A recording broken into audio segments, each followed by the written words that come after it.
করতে।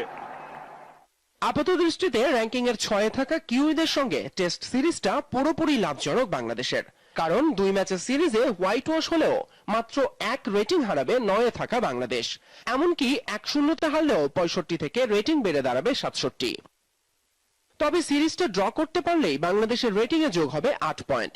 সেক্ষেত্রে 69 রেটিং নিয়ে 8-এ থাকা ওয়েস্ট ইন্ডিজকে পেছনে ফেলবে টাইগাররা। প্রথমবারের মতো টেস্ট র্যাঙ্কিং এর 8-এ উঠবে বাংলাদেশ। আর সিরিজ জিতলে রেটিং বাড়বে আরো, আর অবধারিতভাবেই অবনমন ঘটবে ব্ল্যাক ক্যাপদের। তবে ওয়ানডেতে 7-এ থাকা বাংলাদেশের উপরে উঠে আসার তেমন কোনো সুযোগ নেই। এমনকি 3 ম্যাচ সিরিজে কিউইদের হোয়াইট ওয়াশ করলেও রেটিং 95 থেকে বেড়ে হবে 100।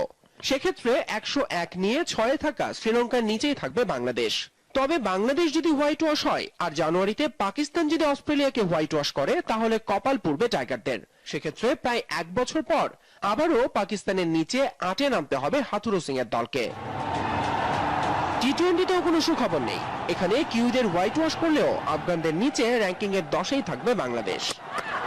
ফয়সাল তিতুমির,